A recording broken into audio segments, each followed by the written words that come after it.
À 22 ans, Max a déjà lancé 3 entreprises. Et pourtant, il décide de tout quitter pour retourner dans le salariat. Pourquoi cette décision ? Comment entreprendre aussi jeune ? Comment se sentir légitime ? Autant de questions auxquelles répond Max dans cet épisode. Salut Max. Salut, ça va ? Ça va et toi ? Ça va. Écoute, je suis ravie de te recevoir. Merci d'avoir accepté mon invitation. Merci à toi. Je commence toujours de la même manière, à savoir dans quel environnement tu as grandi et ce que tu fais aujourd'hui. Je m'appelle Max. Aujourd'hui, je suis développeur web. Et dans quel environnement j'ai grandi ?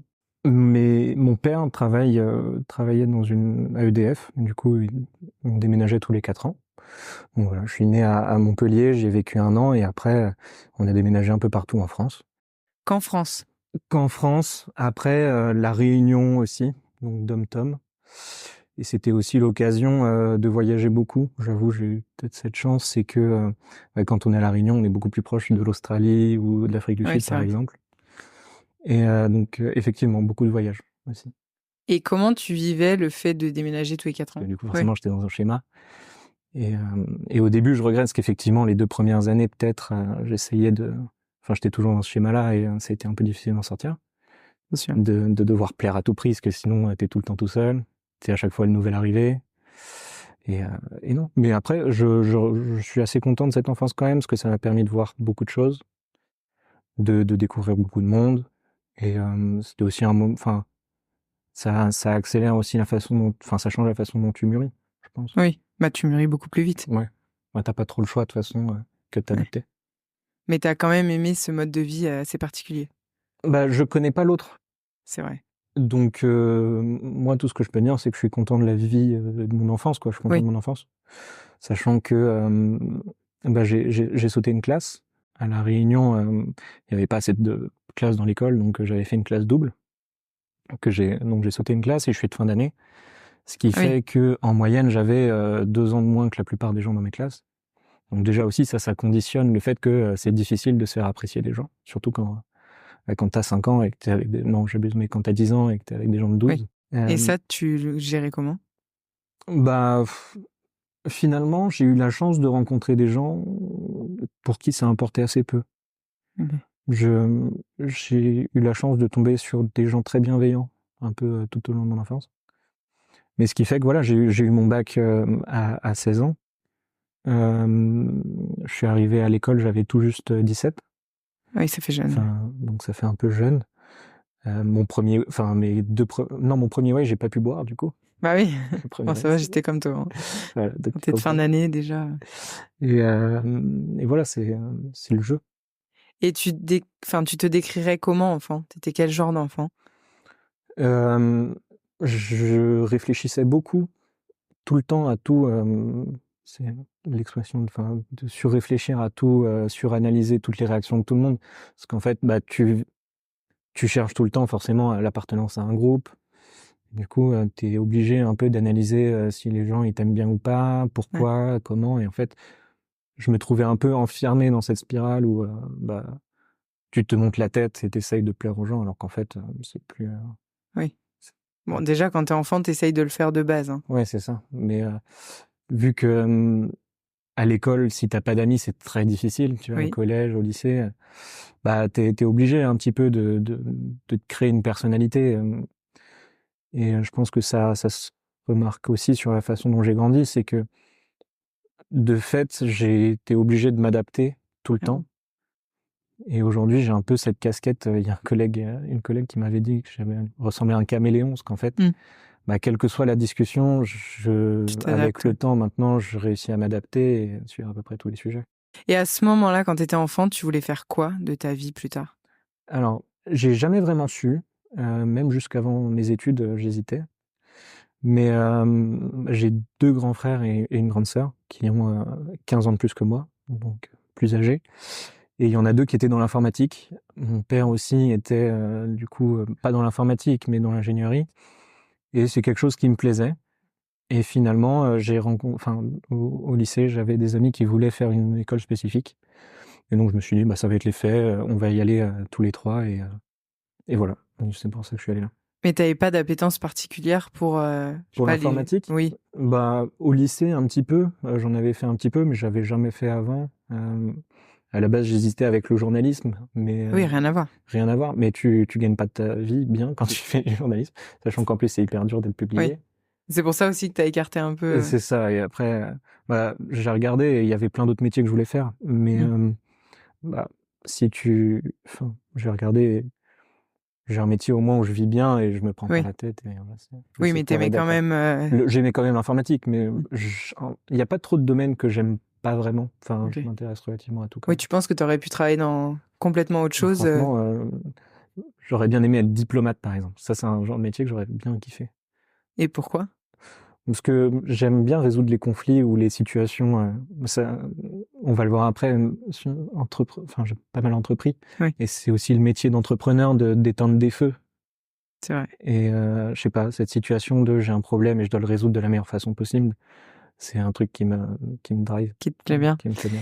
Et donc, tu décides de t'orienter vers des études d'ingénierie? C'est ça. Et après, qu'est-ce que tu fais? Comment ça se passe, ta vie étudiante? Comment ça se passe? Juste avant que je rentre à l'école, je rencontre pas mal de gens, des gens que je connaissais donc du lycée et d'autres, dont une personne qui était vachement tournée vers l'entrepreneuriat.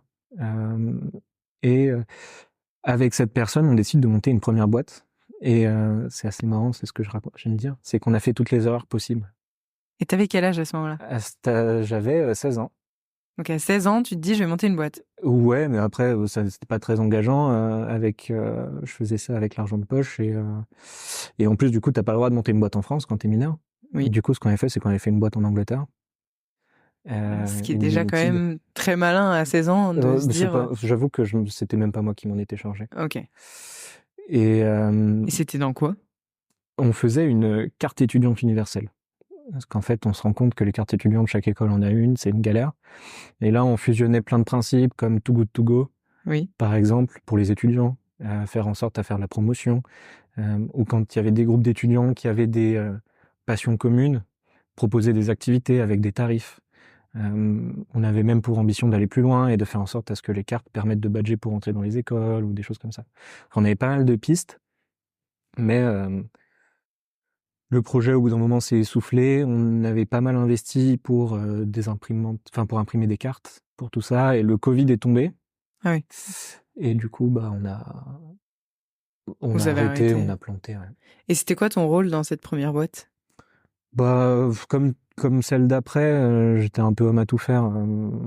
Enfin, c'est quand tu montes ta première boîte là-dedans, tu te dis pas je vais faire ça, tu regardes ce qu'il faut faire et t'as le travail à faire, quoi. Je pense.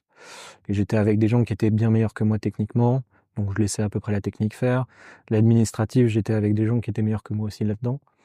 Mais je pense que j'ai beaucoup appris et j'ai rendu service à tout le monde. En fait, j'avais un peu le rôle pivot et c'était une très belle expérience que j'ai pu apprendre pas mal de trucs. Ah bah tu m'étonnes. Surtout qu'autour de toi, il n'y avait pas forcément d'entrepreneurs. À ce moment-là, il y en avait un seul, qui avait déjà monté, un ami. C'est ça, qui avait monté un projet. Et à côté de ça, donc ça a duré pendant ma première année d'études et le début de la deuxième. Et à côté de ça, donc j'avais des cours à l'EM Lyon aussi, 1 jour par semaine. Que tu donnais? Que tu suivais. Que je suivais pendant 1 an, 1 an. Où on avait un projet un petit peu, ce que les écoles appellent des projets d'entrepreneuriat, mais des projets d'école d'entrepreneuriat, d'école de commerce, quoi. Donc, et c'était quoi? C'était une idée, je vais pas être vulgaire, mais pas très intelligente, de détecter les différents types d'intelligence. C'est la théorie des intelligences multiples, c'est qu'en gros, il y a des gens, ils sont très forts en sport, il y a des gens, ils sont forts en mathématiques, il y a des gens qui sont forts en littérature. Oui.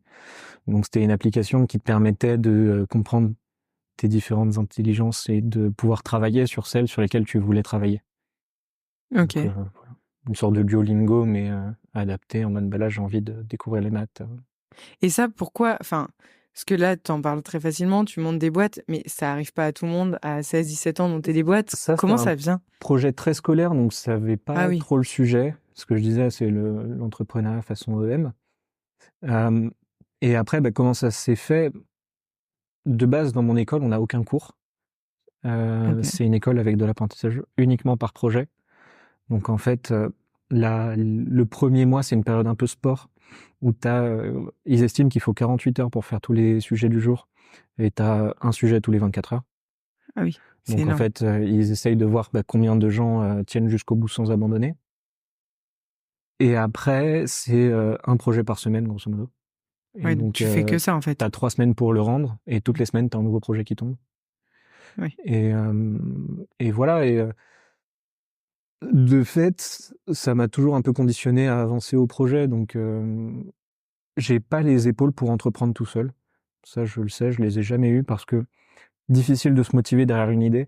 Et j'ai énormément de respect pour les entrepreneurs, ceux qui se lèvent le matin parce qu'ils sont drivés par, ils sont motivés, ils ont une vocation. Et ça, j'ai énormément de respect pour ces gens-là. Et je pense que c'est impossible d'entreprendre si on n'a pas ça.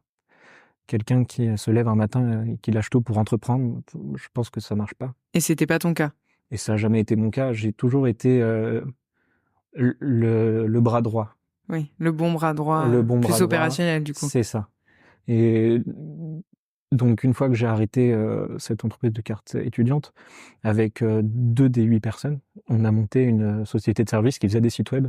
Il y avait du management à faire, donc je faisais du management. Il y avait des projets à faire au début quand on n'avait pas de salariés, donc on embauchait des gens. Et ça, comment tu fais? Parce que tu es toujours hyper jeune. C'est ça. T'apprends sur le tas? Que de l'apprentissage sur le tas, beaucoup de livres. Okay. Beaucoup d'heures aussi. Et c'est des moments où c'est marrant parce que quand j'en parle avec mes potes, parce que j'avais embauché pas mal de mes potes, forcément. Oui. Et en gros, je faisais des journées qui avaient aucun sens, qui étaient longues, et du coup, souvent sur les horaires de travail, je faisais autre chose. Mais c'est un bon souvenir. Et en fait, à chaque fois, c'était 2 endroits où j'ai pu énormément apprendre. Tu m'étonnes. Voilà, dans cette deuxième boîte, à un moment, j'ai une équipe de quasiment 9 personnes. Je m'occupais de tout le marketing. Et ça, donc, t'as tout appris comme ça, le marketing? J'ai toujours tout appris sur le tas. Et aujourd'hui, ce qui fait que j'ai pas fait les études dans aucun de ces sujets-là. Oui. Et c'est... Mais tu dirais que t'as quand même la fibre entrepreneuriale, du coup? Parce que pour monter autant de projets, pour apprendre tout seul, c'est quand même... tout le monde ne le fait pas. Ouais,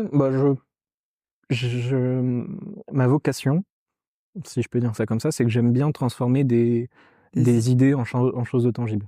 Quand il y a quelqu'un qui vient me voir avec une idée et qu'il est motivé, une personne, moi j'ai envie de la suivre. Ouais, en fait, c'est ça. Oui, t'es le bon bras droit, quoi. Je crois pas en des projets, je crois en des personnes. Et ça a toujours été le cas. Ça change tout. Et il y a des personnes, en fait, j'aurais mieux fait de pas croire en elles. Mais de façon générale, tu t'en sors bien et avec le temps, t'apprends à mieux cerner les gens aussi. Oui. Donc cette première boîte avec des salariés, vous les avez salariés? Ouais, on a commencé, on était 3 en freelance à se payer un peu de temps en temps. Et à la fin, quand je suis parti, on était 30. Ah oui, quand même. Ça, c'est bien. Et ça s'est bien passé Pas vraiment. Parce que entre associés, c'était pas forcément facile. Enfin, il y en avait un avec qui ça se passait hyper bien, mais le principal, celui qui avait monté tous les projets, c'était un peu plus difficile. Et au-delà de ça, on n'avait jamais plus d'un mois de trésorerie. Et quand t'es 3, ça va. Et quand t'as 35 salaires à verser, c'est plus facile, c'est plus difficile. Et est-ce que ça s'est toujours bien passé, le fait que tu sois très jeune? Parce que là, on parle de projet, t'avais même pas 20 ans. Ouais, c'est ça. Et que tu embauches des gens, comment est-ce que ça se passait? Parce que souvent, ça peut être un problème, l'âge. Souvent, les gens qu'on embauchait, ils avaient rarement plus de 25 ans. Donc ça allait, oui. Et quand tu parles à quelqu'un de jeune, que tu lui dis, je prends la peine de faire les choses, tu me suis dans l'aventure ou tu ne me suis pas, souvent les gens, ils te suivent. Ou en tout cas, s'ils te suivent, il n'y a aucun problème derrière. Ok. Et t'as jamais eu de problème de légitimité? Je l'ai mal vécu. Du coup, j'ai 22 ans aujourd'hui. Je suis toujours très jeune. Je suis toujours très jeune. Non, je fais beaucoup plus vieux parce que... Oui. Disons que c'était beaucoup de stress. J'ai perdu mes cheveux du coup très vite. Tu penses que c'est lié à ça? Ouais, je pense que c'est lié. Moi, je sais pas. C'est que très récemment où j'ai relativisé sur mon âge. On est surtout en France. Oui. Tes compétences sont définies par tes années d'expérience. C'est pour ça que je te demande ça. Et je me suis toujours mis dans la tête qu'il fallait que je cache mon âge.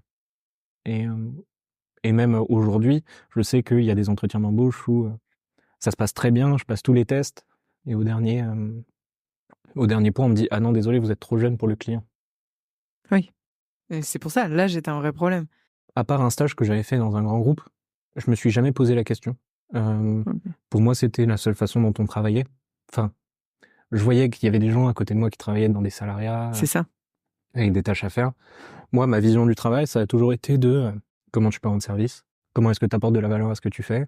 Et je pense que c'est la meilleure façon, parce que quand tu travailles pas pour travailler. Ça dépend pour qui. Ça dépend pour qui. Mais tu travailles par passion. Non, c'est pas ça. C'est que, en fait, quand t'es en rendez-vous client, tu te manges dans les dents que, en fait, j'en ai rien à faire que t'aies travaillé 20 heures. Oui. Je m'attendais à un résultat, il est pas là. Et quand tu reçois ça, tu fais bon, ok, on va voir comment on fait les choses différemment.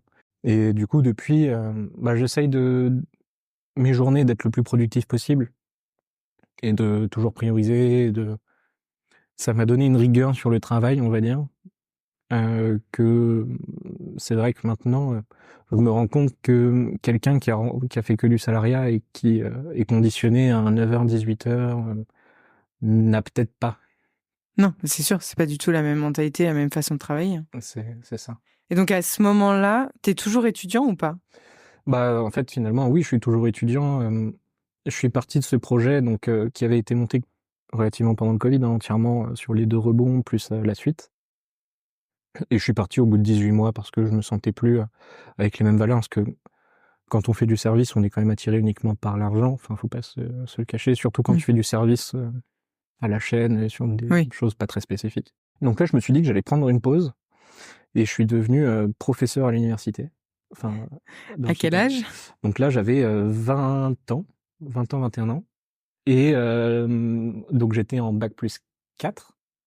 Donc toujours étudiant et tu deviens prof. Toujours, et sur des étudiants allant du bac plus 2 au bac plus 5, ouais. Et comment l'opportunité est venue à toi? Avec la 4e année, c'était l'année Erasmus. Et donc tous mes potes sont partis à l'étranger. Et vu qu'il y avait ce Covid encore, qui avait refroidi pas mal les universités, j'aurais pu aller au Canada. Et pendant un temps, j'ai réfléchi à est-ce que je regrettais ou pas.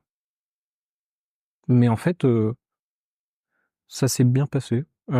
J'ai profité au contraire de cette année pour faire plein de choses. Donc je me suis lancé en freelance. J'avais quelques clients d'avant avec qui ça se passait bien, qui avaient décidé de reprendre contact avec moi, professeur à l'université donc.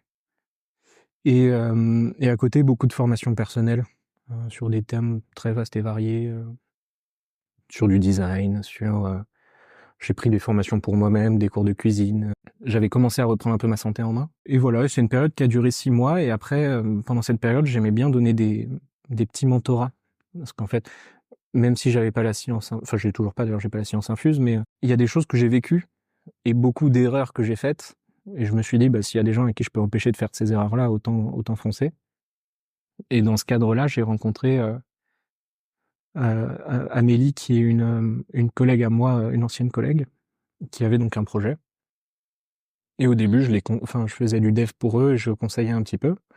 Et ça s'est transformé de 2 heures par semaine à une journée, à 2 jours. Et après, je suis devenu associé. Dans Dans cette sa boîte, ouais.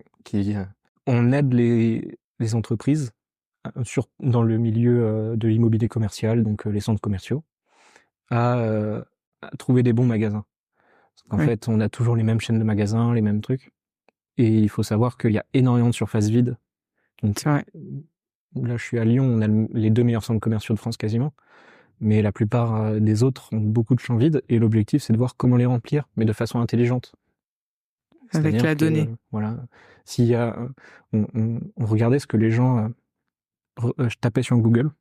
On avait le moyen d'accéder à cette information avec un partenariat Google. Et du coup, on était capable de dire, voilà, dans telle ville, il y a 50 000 personnes qui recherchent cette marque ou à faire cette activité. Donc, si vous faites un magasin qui est lié à ça, vous pouvez aller voir telle enseigne. Donc, on ciblait en plus. On dit, voilà, vous avez potentiellement tant de clients potentiels. Enfin, vous avez potentiellement autant. Et ça, c'est pareil. Quand t'es arrivé dans le projet, c'est quelque chose que tu maîtrisais pas du tout. Pas du tout. Mais j'ai appris le milieu. C'est vrai qu'en plus, le milieu de l'immobilier, c'est un milieu très fermé. Il a fallu apprendre des termes, il a fallu apprendre tout ça, mais ça s'est fait sur le tas. C'est comme tout.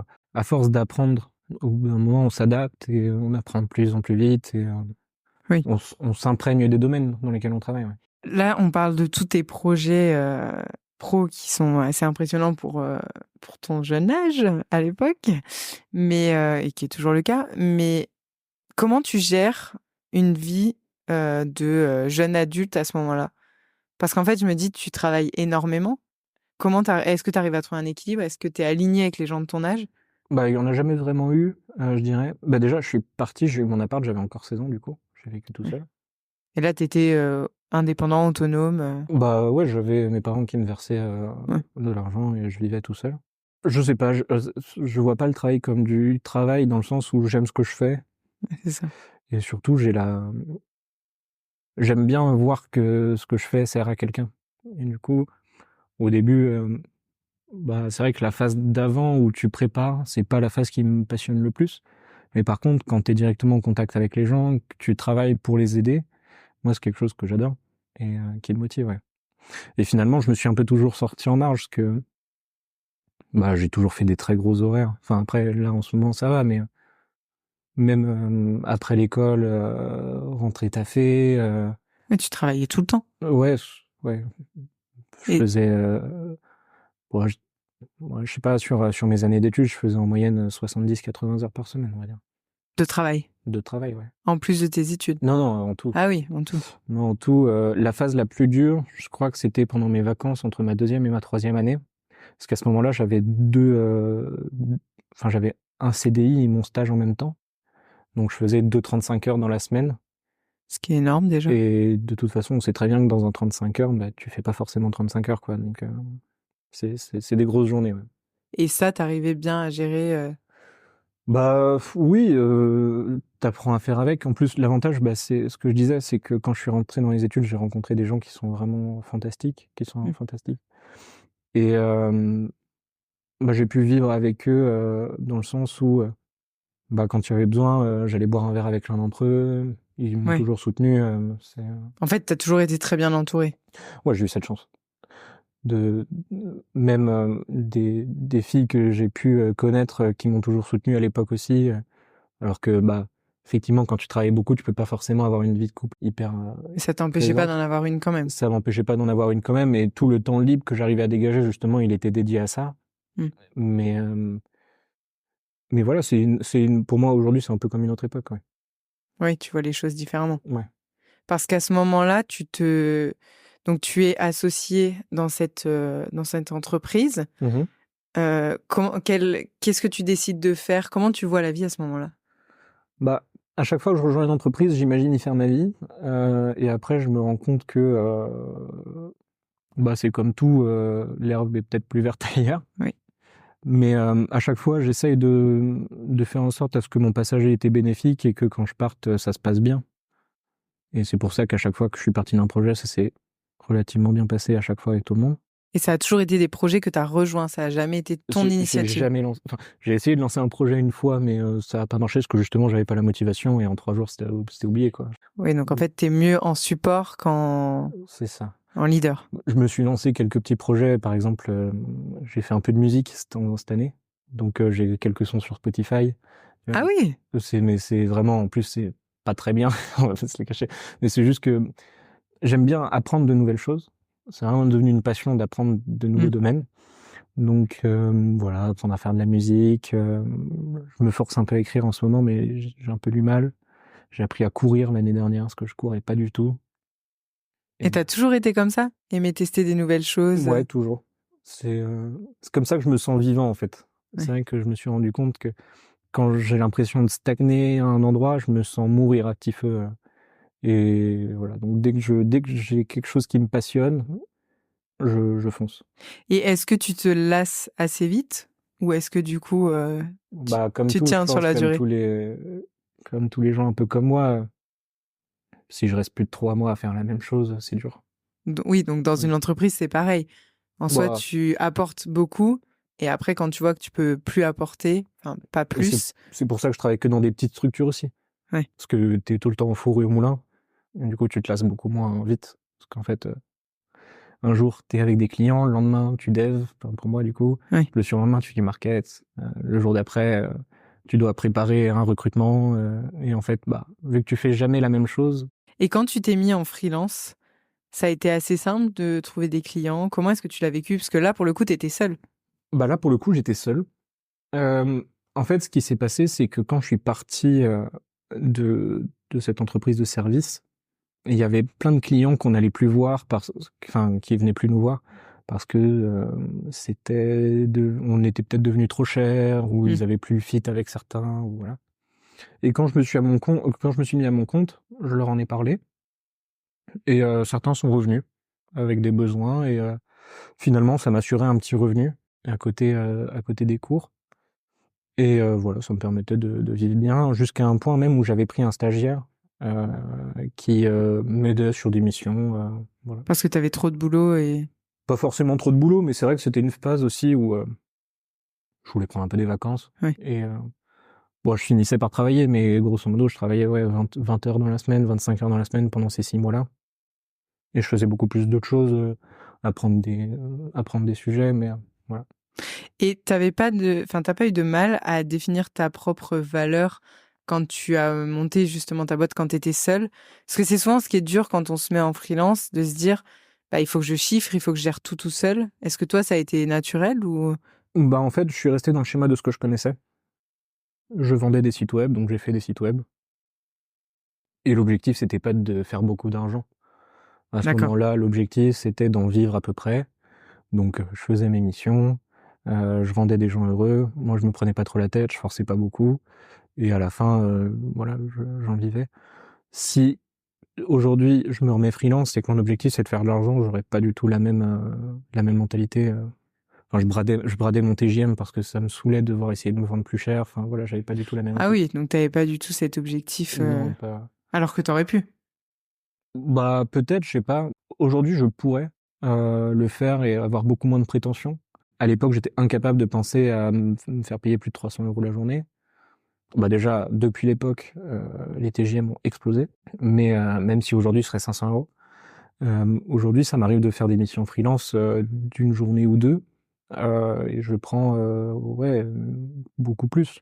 Parce que j'estime que j'ai de la valeur à apporter. Et que souvent, je fais aujourd'hui des missions de conseil. C'est-à-dire que je vais pas produire directement, je vais regarder comment les gens fonctionnent et je vais donner des retours d'expérience de comment moi j'ai vécu des situations similaires.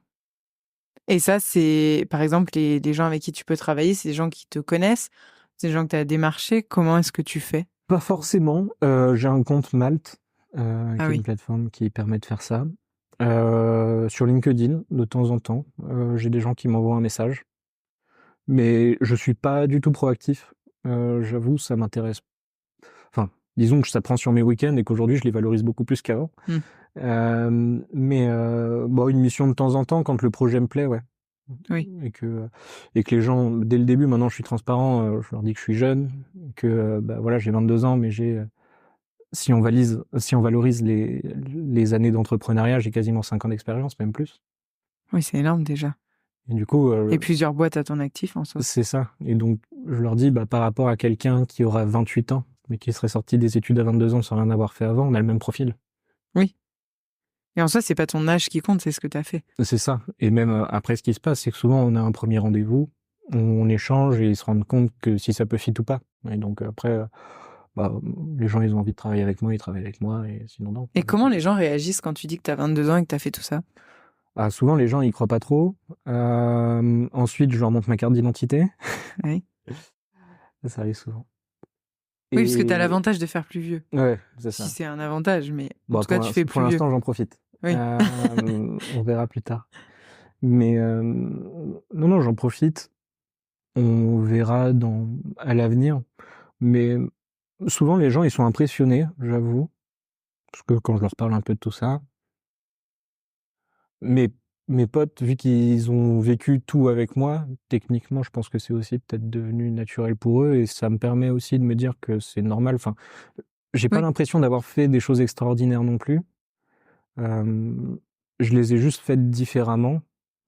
Et aujourd'hui, j'ai évolué différemment, c'est ça. Disons que le fait d'avoir passé les 5 dernières années à m'intéresser à tout et à faire un peu de tout, t'es un peu touche à tout, t'es capable de dépanner un peu tout le monde, mais d'un autre côté, t'es pas vraiment expert nulle part. Parce qu'aujourd'hui, tu te considères pas expert dans... Non, quasiment tous mes collègues sont meilleurs devs que moi, je pense. Je connais des gens qui sont bien meilleurs en administratif, bien meilleurs financier. Mais c'est aussi pour ça que je me concentre sur des petites structures. Oui, où tu peux tout faire, en fait. C'est ça, où en fait, t'es qu'avec des gens qui soit découvrent, soit sont pas forcément experts non plus. Et quand il y a un nouveau sujet, de toute façon, là aujourd'hui, par rapport aux entreprises tech, j'ai à peu près vu tous les scénarios, enfin pas tous les scénarios, mais tous les pôles. J'ai déjà fait du recrutement, j'ai déjà fait du marketing, j'ai déjà fait du dev, j'ai déjà fait des projections financières, j'ai déjà fait un peu tout ça. Et aujourd'hui, j'ai un niveau correct partout. Oui, donc tu peux te débrouiller dans tout type de structure. Dans tout type de structure. Mais voilà, après, l'objectif, c'est pas d'être... si je vais dans une grande boîte, je vais juste être quelqu'un à un poste fixe qui va me lasser vite. Et en plus, où je serais pas particulièrement bon par rapport à quelqu'un qui se serait spécialisé à ce travail-là, quoi. Et je trouve ça beaucoup plus challengeant le matin quand tu te lèves de savoir quel problème tu vas affronter dans la journée, quelle solution tu vas pouvoir apporter. Et c'est quelque chose qui est présent. Et aujourd'hui, tu fais quoi? J'ai quitté cette boîte il y a quelques mois. Ça s'est d'ailleurs très bien passé. Ça, c'est bien. C'est vrai que quand on entreprend, souvent, c'est difficile déjà de trouver un associé et c'est difficile de partir, on va dire. Et j'ai eu la chance de trouver une associée top. L'association, c'est très compliqué. Toi qui en as vécu plusieurs, est-ce que tu as des conseils à donner par rapport à ça? C'est difficile de s'associer quand on cherche un associé. Ça doit se faire naturellement. C'est ça. Et en fait, par exemple, dans ce cas de figure-là, on s'était rencontrés à un hackathon. Donc il y a un week-end entrepreneur. C'est ça. En fait, c'est un format où c'est soit sur un week-end, soit sur une période plus longue, où l'objectif, c'est de sortir un semblant de projet sur une thématique définie. Et s'il y a des gens qui sont motivés, ils peuvent continuer le projet, ils ont des subventions, etc. Et on a fait un hackathon qui s'appelait AI for Tomorrow, qui était, comme son nom l'indique, comment est-ce qu'on peut utiliser l'IA pour aider les gens. Et on était dans 2 projets distincts, j'avais fini lauréat et elle avait eu le prix coup de cœur. Et c'était un système assez marrant de room sur Zoom, parce que c'était donc période Covid. Et voilà, et donc on était 37, il y avait des salles de 5 personnes. Je pense que tu vois où je veux en venir. On s'est retrouvés tous les deux dans une salle et on a fait bonjour. Comment ça va? Oui. Moment un peu gênant. Et en fait, finalement, on a discuté. Je lui avais dit que si jamais elle avait besoin d'un coup de main, qu'elle n'hésite pas. Et finalement, elle m'a envoyé un message. Elle l'a pas oublié. Un an et demi après. Ah, 1 an et demi après. Ouais, c'est pour ça. Ouais. Je n'étais peut-être pas le premier qu'elle ait sollicité, ça c'est sûr. Mais... oui, mais en tout cas, elle a pensé à toi. Ouais, c'est ça. Et ça m'a fait plaisir. Et finalement, c'est comme ça que ça s'est fait. Donner un petit coup de main par-ci par-là. Et après, quand le fit humain est là, c'est beaucoup plus facile, quoi.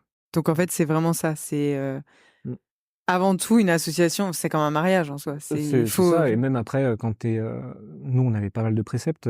On se faisait un resto tous les mois pour discuter d'autres choses que le boulot. Et ça, c'est venu naturellement? Comment est-ce Non, c'est qu'en fait, on voyait autour de nous des gens avec qui ça se passait pas forcément bien avec leurs associés.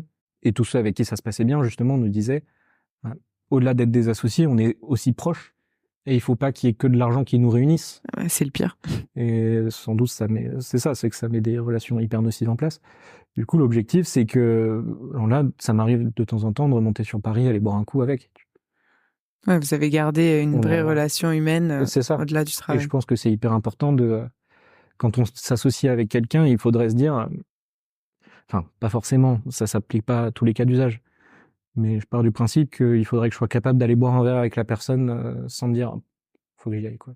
Oui, d'avoir une relation pratiquement amicale. C'est ça, il faut déjà avoir une relation amicale. Il faut que la personne, elle serve à quelque chose. Ça, c'est sûr. Tu peux pas prendre n'importe qui, il faut que la personne, elle soit compétente quand même. Ou comment elle ait la volonté. Parce que quand tu es entrepreneur, je suis un peu l'exemple de ça, c'est que t'es pas forcément formé au début, mais si tu as envie d'apprendre, tu peux. Et tu apprends tout le temps, d'ailleurs. Et tu apprends tout le temps. T'as pas le choix. C'est ce métier-là, quoi. Et donc aujourd'hui, si on revient à ma question. Je travaille dans une boîte qui fait de la visio-assistance pour le support technique industriel. Mais encore. C'est compliqué.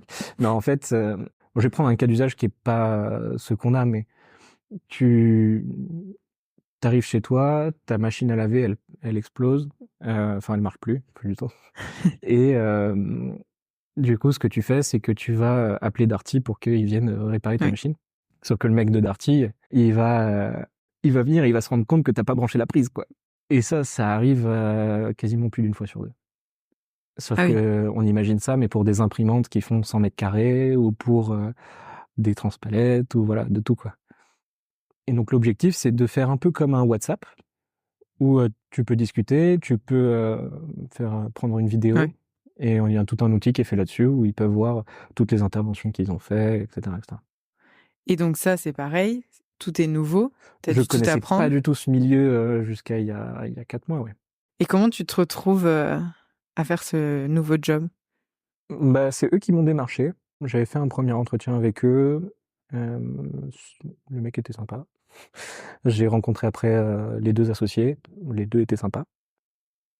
Et j'avais aussi besoin de changement dans le sens où l'entrepreneuriat... Du coup, j'ai fait le changement de l'entrepreneuriat au salariat. C'est pour ça, c'est ce qui m'intéresse. Comment est-ce que c'est venu? En fait, quand tu entreprends, c'est quand même une charge mentale hyper importante. Rien que quand tu lances ta boîte au début, tu es obligé de grossir à un moment. Oui. Et tu te suffis plus à toi-même. Donc tu dois prendre des gens, sauf que ces gens-là, eux, ils ont besoin de vivre.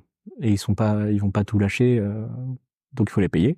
Sauf que pour les payer, il faut de l'argent. Et ce que les gens oublient, c'est que quand tu verses un salaire, c'est que l'argent, tu dois l'avoir généré avant. Et quand on s'associe, souvent d'ailleurs, c'est ce qui s'est passé, pas mal de gens disaient « moi je veux tel salaire ». Et tu regardes et tu fais « ok, et on le sort d'où cet argent ?» Oui, il faut d'abord payer les employés. De l'entreprise, oui. Et il vient d'où l'argent de l'entreprise? Je sais pas. Ah, voilà. Et donc déjà, cette personne, tu l'écartes. Mais... Oui. Et donc voilà, c'est une charge mentale de devoir se dire, bon voilà, si je fais mal mon travail aujourd'hui, donc déjà, je coule. Mais en plus de ça, j'ai recruté des gens qui comptent sur moi. Oui. Plus il y en a, plus la charge mentale, elle est dure. Et ces personnes-là, ils doivent vivre, quoi. Et donc c'était un peu une charge trop lourde à porter au bout d'un moment. Et même au-delà de ça, faire des gros horaires. J'étais toujours sur un rythme de 70 heures par semaine. En plus, ce travail-là était à Paris. Je faisais les trajets de Lyon. Tu faisais les allers-retours de Lyon? C'est ça, plusieurs fois par semaine. Ouais, ça m'arrivait de les faire. Donc voilà, c'est des trajets de 6 heures aller-retour, grosso modo. C'est énorme. Bon, après, moi, c'est ce que je disais, je l'ai fait pendant quasiment 1 an et demi. Maintenant, j'aime vraiment le train. Enfin, oui, tu t'es habitué. Je me suis habitué. C'est un moment où, justement, vu que t'as pas Internet, tu peux vraiment te concentrer sur les choses. C'est une bulle qui est pas dans le temps, je trouve. En plus, c'était sur la période 6h, 8h. Personne n'est debout entre 6h. Enfin, personne normale ne travaille entre 6h et 8h du matin. Et du coup, c'est une période où tu peux lire, où tu peux travailler, où tu peux écouter des podcasts, où tu peux faire des trucs. Et c'est une période où voilà, tu te sens un peu à l'écart du temps et ça fait du bien. C'est hyper reposant. Et pour revenir là-dessus, donc effectivement, ça devenait lourd à porter de faire 16 heures, de faire surtout d'avoir autant de... C'est pas vraiment des responsabilités. Enfin, c'est des responsabilités, mais je trouve que il y a plus que ça. Il y a plus que la responsabilité d'un manager quelconque, quoi.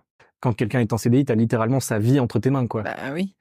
Tu connais pas sa vie et t'as besoin dans tous les cas, de lui donner ce salaire qu'il mérite. Donc, t'as cette pression constante. Et voilà. Au bout d'un moment, je me suis dit, pourquoi pas se resalarier. Mais t'avais déjà été salarié? 2-3 fois en stage. Mais c'était en stage, très court, quoi. Il y avait pas du tout les mêmes attentes. Ouais. Et voilà, je trouve que ça se passe hyper bien. Pourquoi? Parce que justement, j'amène cette approche entrepreneuriale. On vient pas vers moi avec des choses à faire, on vient vers moi avec avec la volonté que je prenne des initiatives. C'est aussi pour ça que je trouve que c'est une expérience fantastique que j'ai là, c'est que je suis salarié dans une boîte où on me demande d'entreprendre. Oui, en fait, c'est ça, tu as la sécurité du salariat, c'est ça. Mais la liberté de l'entrepreneuriat. C'est ça. Et donc, je m'éclate dans ce que je fais. Je suis avec des collègues qui sont fantastiques, hyper bienveillants, et je fais des choses nouvelles tous les jours, j'apprends beaucoup. Mais j'ai la sécurité du salariat et j'ai pas à me préoccuper de est-ce que mon collègue va avoir son salaire, quoi. Et t'as des horaires plus... Et j'ai des horaires beaucoup plus... légers. Beaucoup plus légers, ouais. Là, de passer de... c'est ce que je disais, le fait de passer de 70-80 à 40, moi, je suis en vacances au quotidien, là. Parce que les journées, je fais 9h, 18h. Ça me permet de rentrer. Avant, je me levais à 5h du matin. J'attaquais ma journée à 6h, du coup, techniquement, dans le train. Et je revenais chez moi, c'était 22h30. Ouais, tu faisais que travailler. C'est ça, quand tu fais ça pendant quasiment 18 mois, 2 ans, voilà, quand je suis arrivé, déjà le matin, j'ai compris que 8h, c'était quasiment la grasse mat. Oui, c'est sûr. C'est ça. 3 heures de plus, c'est énorme. Je vais au boulot tranquillement, je fais ma journée, je rentre, j'ai le temps de faire 2 heures de sport, de discuter avec des collègues quasiment soit tous les soirs, soit d'aller boire un verre avec eux. Et derrière, après, j'ai le temps de me lancer dans des petits projets perso, comme quand j'essaie de faire de la musique, quand j'essaie d'apprendre un truc, ou voilà. Et finalement, j'ai des journées beaucoup plus saines aussi. Et c'est ce que je cherchais en fin de vie. T'as un vrai équilibre de vie pour le coup. C'est ça. J'ai beaucoup plus de place pour le perso. Mais ce type de salariat te convient du coup? Tu n'as aucun regret par rapport à... Aucun regret, sachant qu'en plus, je suis devenu actionnaire. Enfin, la boîte a fait une levée de fonds quasiment pile au même moment où je suis arrivé. Et j'ai proposé de participer, parce que avec la freelance et avec mon expérience d'avant où j'avais revendu quelque part, j'avais un peu d'argent de côté et je m'en suis servi. Et c'est aussi pour moi le fait de montrer que c'est un gage d'engagement. Bien sûr. Je suis pas là pour partir demain. La boîte, elle me plaît. Il n'y a pas de raison que je parte. Donc autant que, au contraire, mon succès me rémunère plus que mon salaire, quoi. Oui, c'est ça. Et donc, tu te vois évoluer comment maintenant que tu as cette nouvelle vie, cette nouvelle stabilité? J'avoue que ça a toujours été par étapes. J'ai jamais, vu qu'à une époque, à chaque fois, je me projetais trop. Je m'imaginais toujours faire ma vie un peu dans ces boîtes-là. Maintenant, je me dis, on va voir comment les choses évoluent. Je me dis que déjà, dans cette structure, je vais pouvoir voir le temps de la voir grossir. On va devenir plus nombreux petit à petit. Et je sais pas, peut-être que dans 2 ans, on aura revendu à quelqu'un d'autre, ou je vais peut-être y rester 5 ans, ou... Ouais, tu verras en fonction des opportunités, C'est comme ça, tu as toujours fait, quoi. Enfin, faut toujours être à l'écoute de ce qui se passe ailleurs, de toute façon. Je pense pas aujourd'hui trouver mieux que ce que j'ai. Et pas... Ce qui est bien, et t'as trouvé un bel équilibre. J'ai vraiment trouvé un bel équilibre, et c'est pas prêt de changer. Après, voilà, Et c'est bien, du coup, d'en parler aussi, parce que souvent, on idéalise l'entrepreneuriat, c'est la liberté, on valorise beaucoup l'entrepreneuriat, surtout ces dernières années, je trouve. Et LinkedIn, on en parle beaucoup. Ouais. Voilà, partout. Mais je trouve ça bien que tu parles aussi du côté inverse, de dire, j'ai évolué dans l'entrepreneuriat, j'ai adoré, mais là, aujourd'hui, je m'épanouis tout autant, voire plus dans le salariat. Et ça se passe très bien. Dans l'entrepreneuriat, au début, on appelle ça la vallée de la mort, pas pour rien, quoi.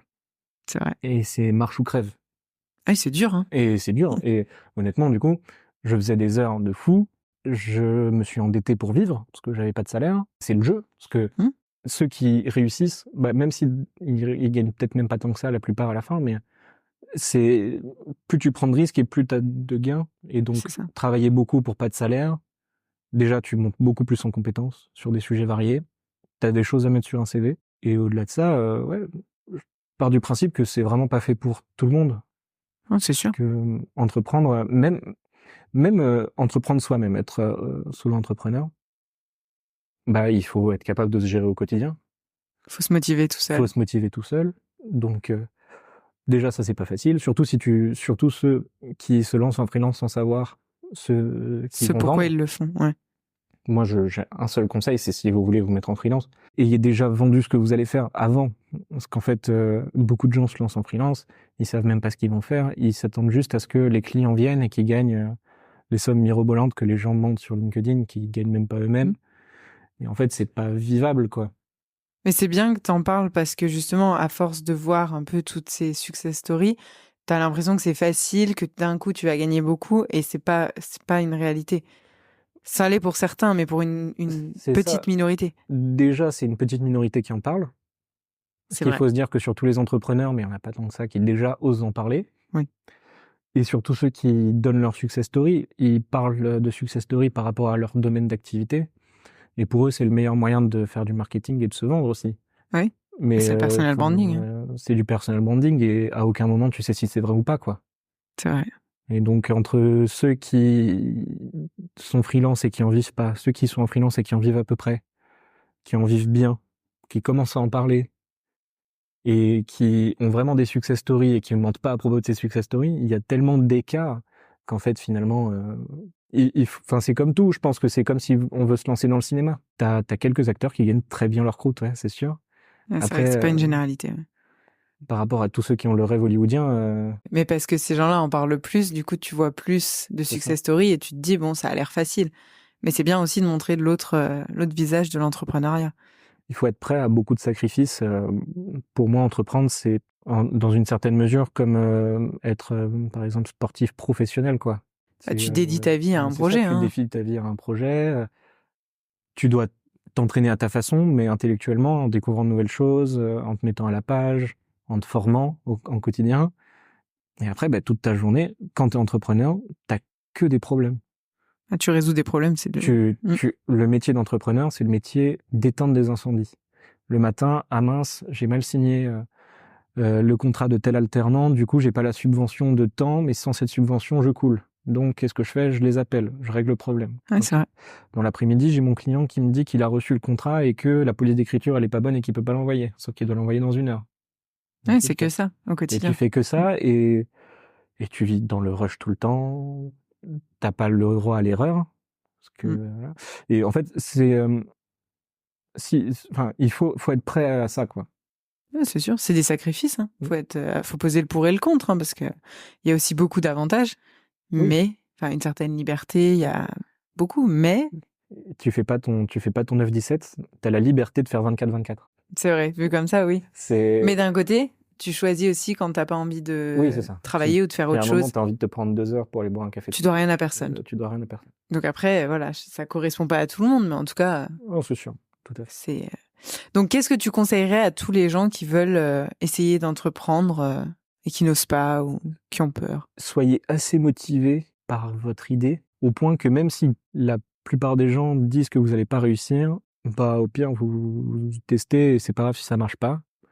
Part du principe que si vous vous lancez, il faut déjà avoir une certaine sécurité pour vivre à un certain temps, que de toute façon, vous n'allez pas gagner d'argent la première année. La moyenne, c'est 3 ans. Si vous partez du principe que vous avez besoin d'argent sous les 2 prochaines années, c'est mal parti déjà. Sauf si vous voulez vivre à crédit après. Oui. Bon, si vous vous lancez sur votre idée et que tout le monde vous dit que c'est une très mauvaise idée, appelez des gens que ça concerne. Faut pas partir d'une idée. Enfin, il y a 2 façons de partir. Soit vous dans un métier, soit c'est des gens qui ont du métier et qui se disent je fais tel métier et tous les jours je me rends compte que moi et mes collègues, il y a ça et ça, c'est un problème. Oui, tu pars d'un problème, tu fournis la solution. Tu crées ta solution. De toute façon, ça va marcher. Parce que tu pars d'un problème qui est vécu par d'autres confrères, et voilà. Donc ça, c'est le cas où c'est quasiment c'est pas du pain béni, mais voilà. C'est le plus sûr. C'est plus sûr. Le deuxième cas, c'est vous voulez vous lancer dans l'entrepreneuriat. Et là, j'ai pas la science infuse. Je pense que c'est possible de trouver la bonne idée directe.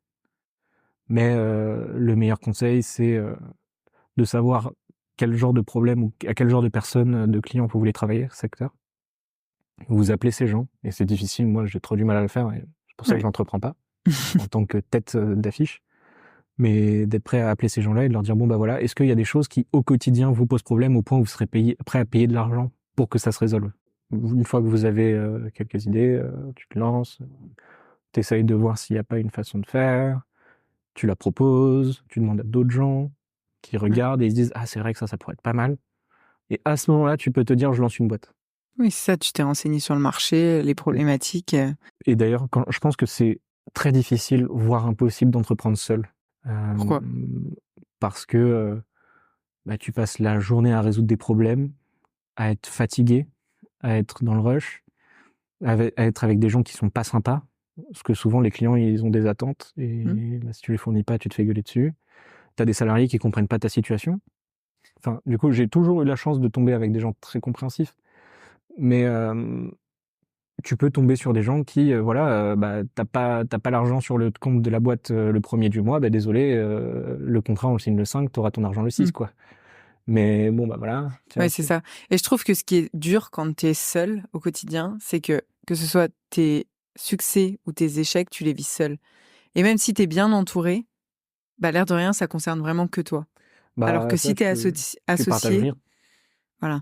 Tu partages rien avec personne et t'as pas d'épaule. Et c'est vraiment dur au quotidien. Honnêtement, l'objectif, c'est à 2 qu'à 2, on soit à 130%. Donc, il y en a un qui est à 70, l'autre à 60. Et il y a des journées où il y en a un qui est à 100, l'autre à 30. Et il y a des journées où on est à peu près pareil. Et puis s'entraider tout le temps. Être complémentaire et s'entraider, évoluer, quoi. Parce que même, je pense que soit t'es particulièrement motivé tout seul. Et sur la durée. et sur la durée, c'est très dur à vivre. Soit t'es solopreneur, tu montes ton petit Oui, projet sur le côté, tu le vends, mais tu vas pas monter une société, quoi. c'est Je ça. pense que voilà, il y a la différence de je monte une société et je vis de l'entrepreneuriat. C'est pas du tout la même chose, je pense. Et toi, ce côté entreprendre tout seul, enfin être solopreneur, c'est pas ce qui t'intéressait le plus. C'est le partage. Bah, en fait, je suis jamais tombé sur un problème que j'étais capable de résoudre. Il y a plein de situations où bah, je me rends pas compte quand il y a un problème. Mais d'un autre côté, j'ai aussi toujours entrepris. Oui, Donc en fait, j'ai été missionné pour faire des choses pour les gens, mais jamais j'ai rencontré des problèmes qui m'étaient pas apportés déjà par un intermédiaire. Donc j'ai jamais eu de raison d'entreprendre tout seul en fait. et bon, j'aurais encore beaucoup de questions, mais on arrive à la fin de l'épisode. Je demande toujours quel est ton mantra, la petite phrase que tu peux te répéter qui peut t'aider dans ta vie.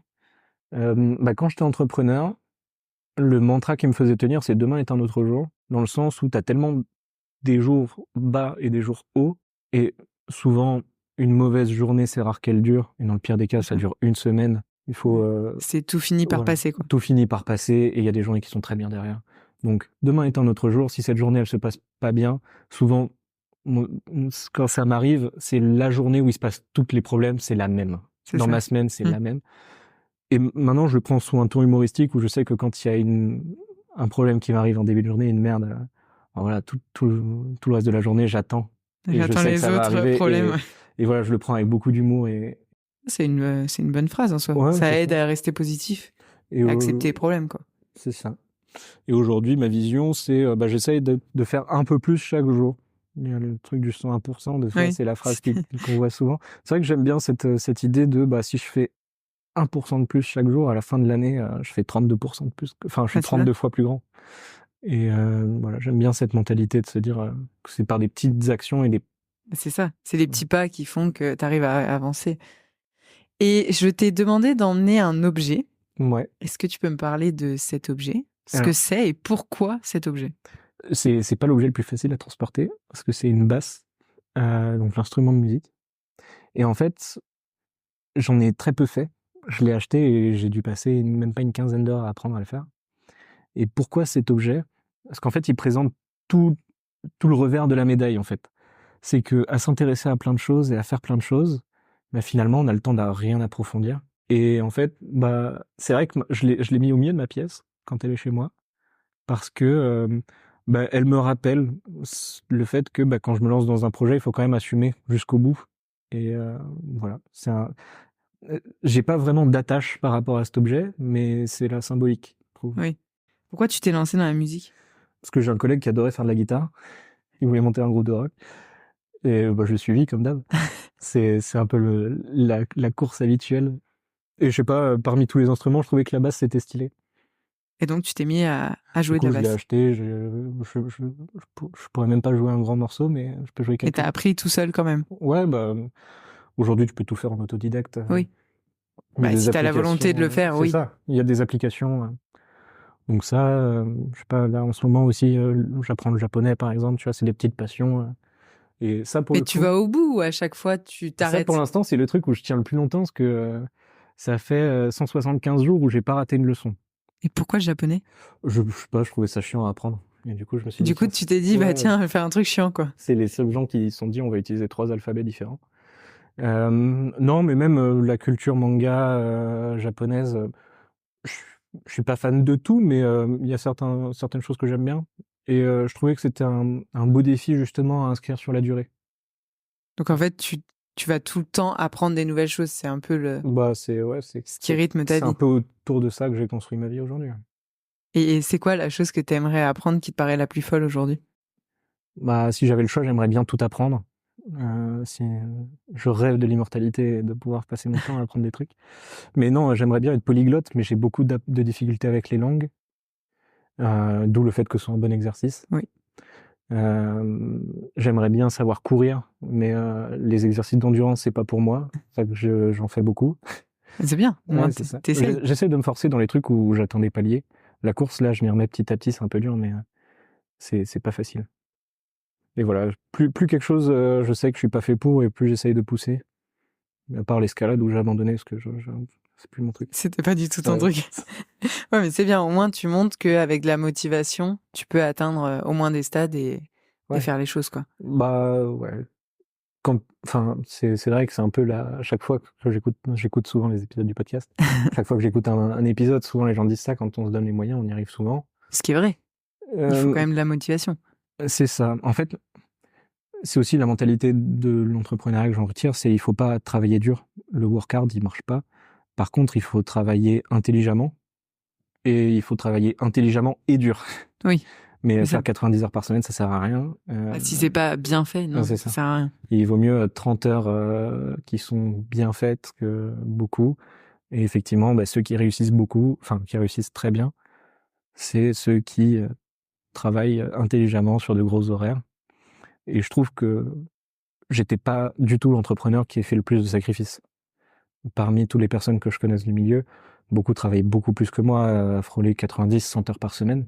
Où là, t'as vraiment zéro vie. Tu fais du 6h minuit, même les week-ends.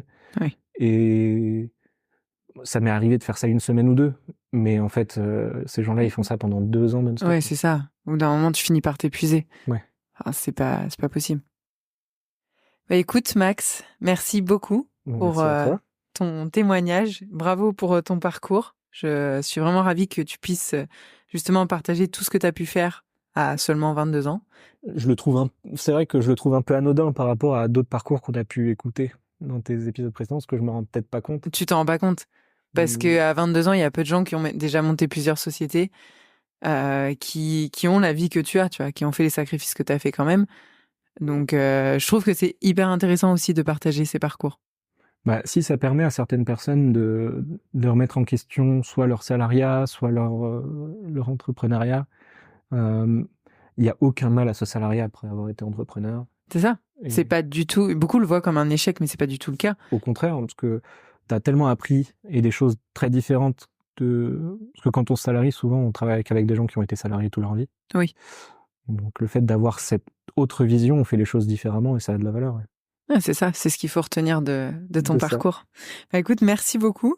Merci. Et je te souhaite le meilleur dans ce nouveau job. Merci beaucoup. À bientôt. À bientôt. Salut. Merci d'avoir écouté cet épisode de l'Odyssée jusqu'à la fin. J'espère qu'il t'a plu. Rendez-vous tous les dimanches à 16h pour un nouvel épisode. En attendant, abonne-toi pour ne rien rater. À très vite.